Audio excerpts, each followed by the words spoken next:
In my Discord asked me to make a video about how to flee the US and what is the best place to go with the most freedom. So here's the thing. I can't honestly answer that question. I can't, because I'm not an expert there.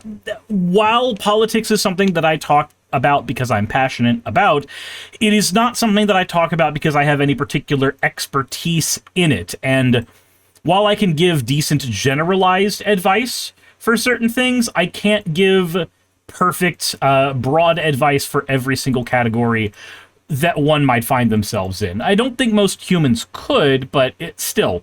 Though, if I had to give some guidelines that I know to be true, at least in some degree, I can talk about some of those. So the first thing you need to do is get a passport. Like, that's kind of a non-negotiable. If you want to exit the United States and you want to do so in a way that is going to be permanent in any way, shape, or form, you need your passport. This is something that you should have gotten yesterday, and the better day to get it before yesterday would have been any other day. The further back you go, the better the day. Like, truly and honestly, everybody in the United States should have the legal ability to leave it right now, just because it is a safe thing to have access to if you need. Sylvie says, I need some advice on how to flirt with your evil twin. Surely you have some advice for that. I do not. Fuck Cirrus. Fuck them in the face. Maybe not like that. Maybe not like that. Man, I need to do some edited content again so I can use the Cirrus model more for other things. I just kind of dropped off of that particular wagon after I started picking up a bunch of other projects to take care of. Man. Anyway. Said, have you tried cheese as a way to flirt? How are you using cheese to flirt? Is it just like giving people expensive cheeses and therefore they will be like more amicable to you? Is that what we're doing? But, yeah, the first thing is definitely getting your passport. I can't think of anything else that is more important than that in terms of being able to exit the United States. The second thing, your second goal, should be to secure a place to go. The thing is, the question to ask yourself is not, where is the place I can go that has the mostest of the freedoms? The question you need to ask yourself is, what place is viable for me to go? Because if your question is always going to be some variant of this is a shade of perfect better than America, therefore, then you're gonna have either the longest list or the shortest list as possible, and neither of those are useful.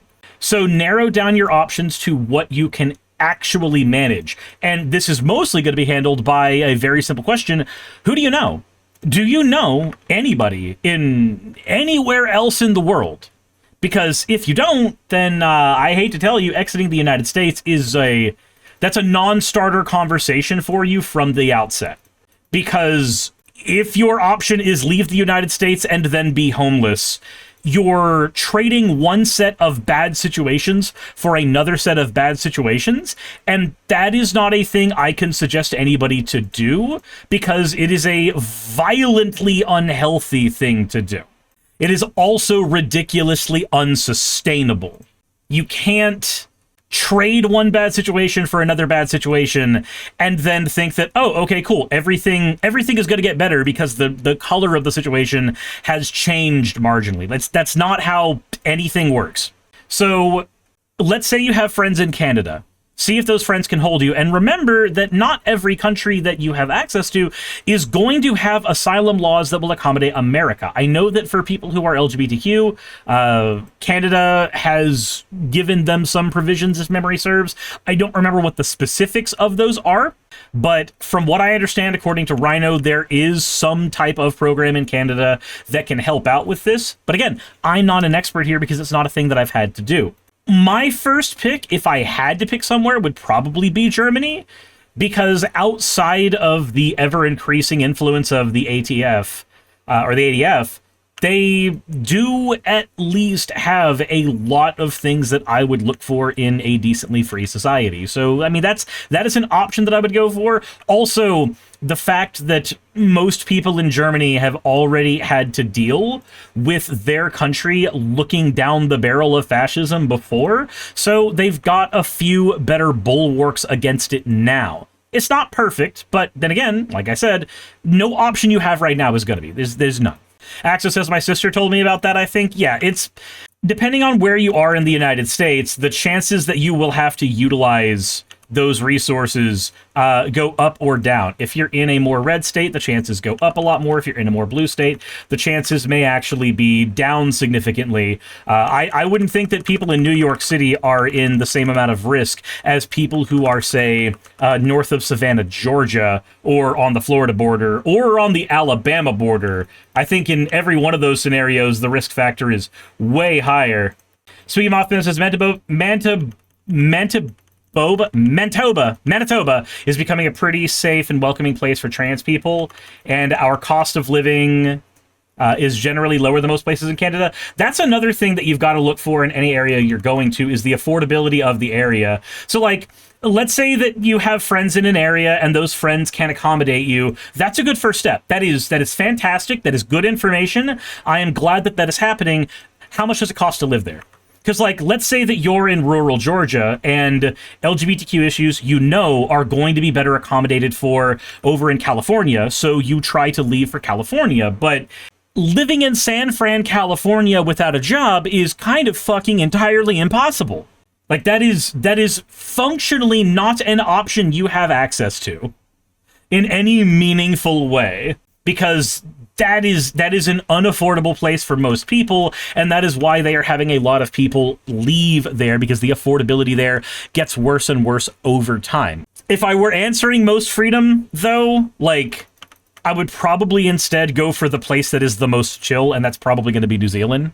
Bree says, I went to Washington State homeless to get away from Ohio. It took a few months before I had an apartment.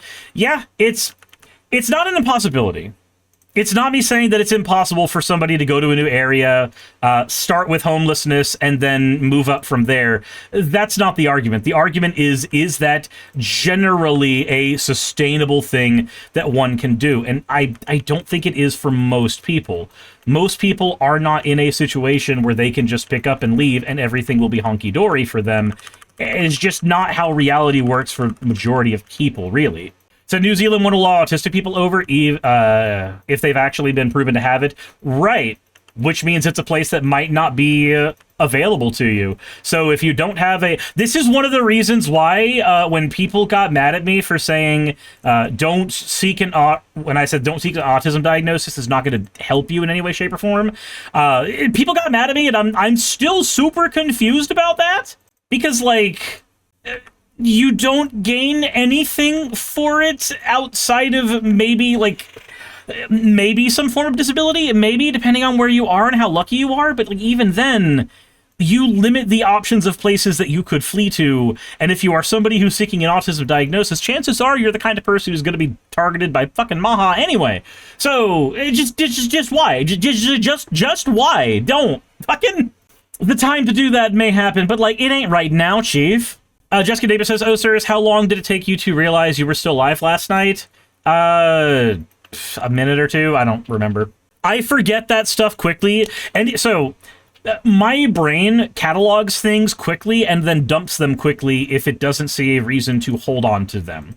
And how long I was live on a given night is one of those things that it categorizes and dumps. Axel says, not going to lie, if you know someone in Japan, it's not the worst option. It's super walkable, and my nephew was able to transition okay. You do have some issues in Japan, like there's some racism towards Americans there. You might get called a gaijin when you're over there, and if that label gets thrown on you, things aren't great. I have a friend, actually, she just messaged me, who lives in Japan and is from Finland, and has had issues there due to some of the racism there. So, like that, but again, you can't let perfect be the enemy of good in this situation. If you can get access to going to Japan, like, sure, why not? Though, realize that the work weeks there are going to suck. You are going to have to deal with the whole gaijin thing. Like, you've got options that make it better than the United States. Also understand the negatives that will be there. Japan just happens to be one that I know a little bit about, because while Saki is from Alaska, her ethnicity is Japanese, so she's taken a lot of looks into the culture. Axel says Japan is super racist. Yeah, that's kind of a known a known parameter where they're concerned. But again, it's not like you're not dealing with a bunch of issues in the United States, so pick your battles. Again, like I said, the question for me doesn't come down to, like, pie in the sky, what's the best place I can go to with the mostest maximalist, perfectest, bestest freedomists. The question that I am always going to be asking in this situation is, what is available and how?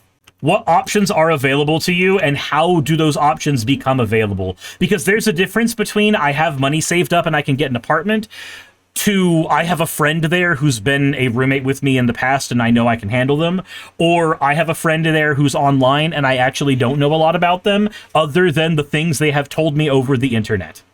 Nova says, I'd say find a place that has a good safety net for those who can't work or are disabled. Right, but also, Nova, a lot of places that have that kind of safety net won't accept citizens if they fall under certain categories of disability. Like, that actually is an issue that you have to deal with in those situations, too. So, you can't let perfect be the enemy of good. Pick your battles where you feel they are appropriate. Pick the options where you feel they are appropriate. But recognize that things are not perfect here. They can be worse elsewhere. The grass isn't always greener.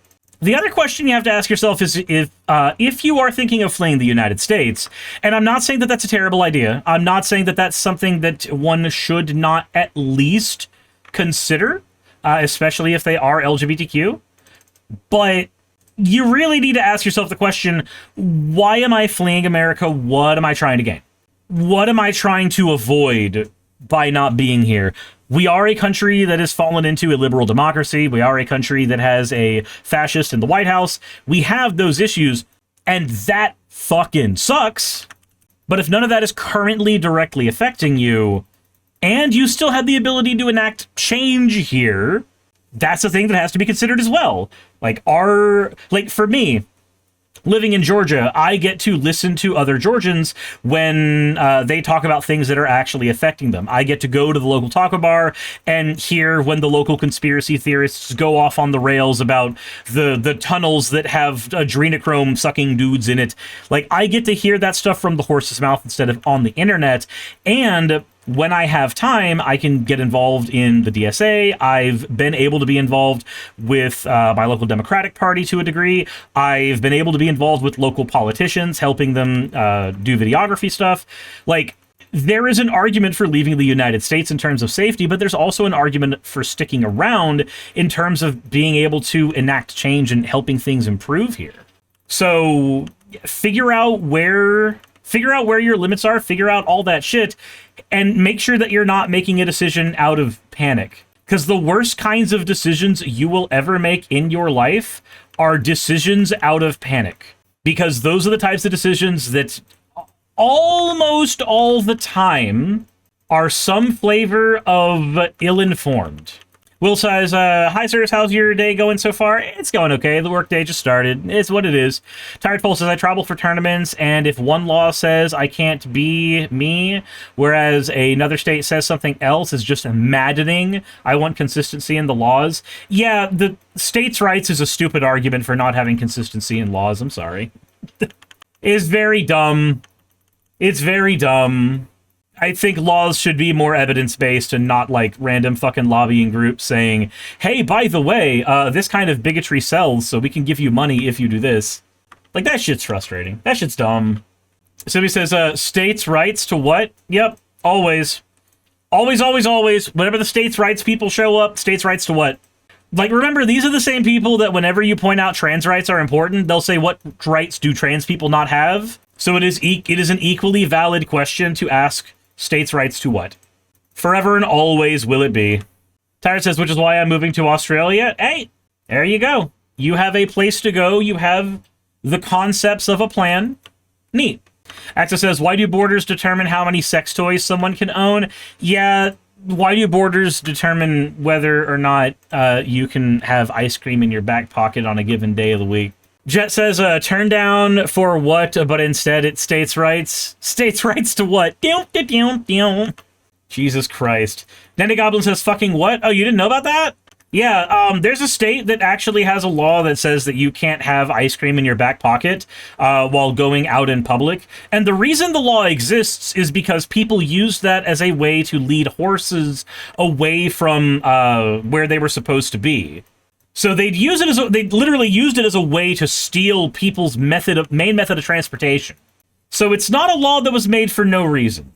But it doesn't make it not a silly law. It's still very, very silly. So this reminds me of a school I went to for disabled adults to find work. They paid us 25 cents below minimum wage. I was pissed and told the person in charge that's illegal. They said it's only 25 cents. I said it doesn't matter the amount. It's the fact that you're doing this in the first place. I quit that place after a year. Yeah, that sounds like you were working for Goodwill. And yeah, no, whenever somebody goes, it's just 25 cents. Here's the thing. Remember that that's, for them, that is 25 cents per hour, per person in their program. That is skimming off the top to the nth degree.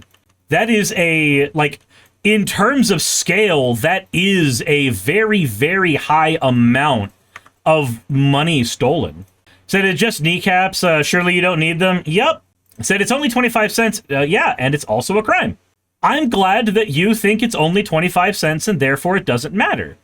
But I know that I'm not just worth 25 cents. I'm worth 25 cents an hour over and above what you're paying me. This is why unions are a good idea, by the way. That's another thing. That's another thing you can be affecting right now in the United States to make things better. Do you know how much less power our government would have to fuck people over if we had stronger union representation? Because if we had stronger union representation, we could literally fight back against half the shit going on with general strikes. That's what unions let you do. It lets you do general strikes way easier, which is insane to me that people don't consider that or deliberately ignore it when they're trying to argue that unions aren't that important. So yeah, there's my take there, Rocket. I know it's not the answer that you were wanting, but the TLDR here, the takeaway is, ask yourself why you're leaving. Ask yourself if that is a thing that you have the ability to make some changes to in your local area. And if not, the question about where you should be going is less about where has the most maximum freedoms and where is actually functionally, fundamentally available to you.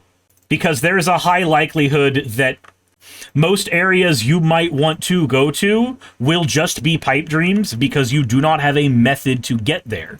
And you do not have a method to sustain yourself when you are there. There's my takeaway with all that. Neat. Hey, you made it to the end. I want to give an extra thanks to the patrons who allow me to do this full time.